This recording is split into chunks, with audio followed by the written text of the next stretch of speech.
Now then, why I made this point as an introduction to what I want to say tonight is the problem of the relationship of man and nature. Do you know, in the history of philosophy, there are really three theories of nature. Incidentally, what do you mean when you use the word nature? Well, for many people, nature means the birds, the bees, and the flowers.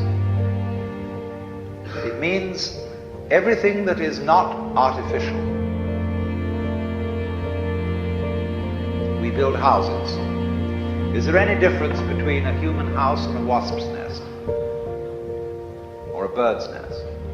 Not really. But we do have in our minds, you see, the idea that nature is somehow outside us.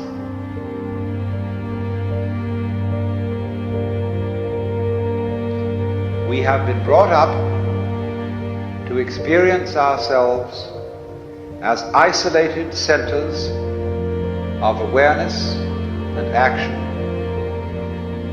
placed in a world that is not us, that is foreign, alien, other, which we confront.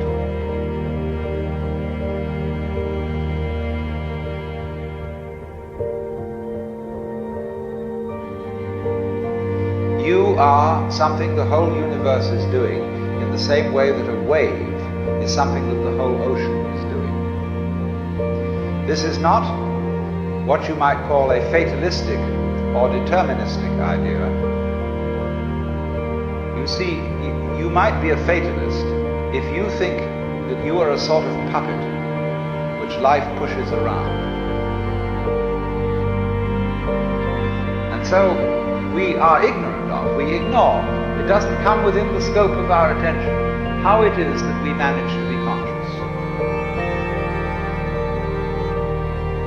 But in the point of view I am expressing, the real you is not a puppet which life pushes around.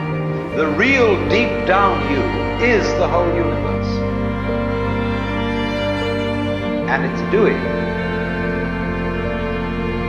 Your living organism and all its behavior, it's expressing it as a singer sings a song.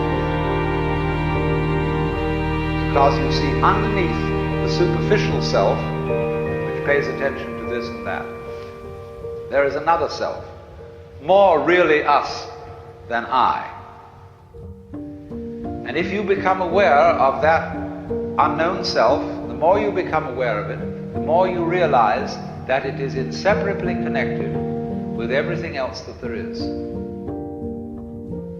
That you are a function of this total galaxy, and that furthermore this galaxy is a function of all other galaxies.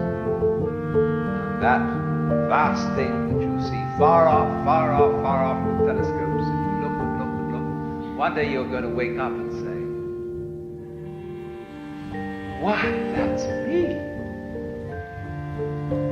And in knowing that, know, you see, that you never die. You are the eternal thing that comes and goes, that appears now as John Jones, now as Mary Smith, now as Betty Brown, and so it goes forever.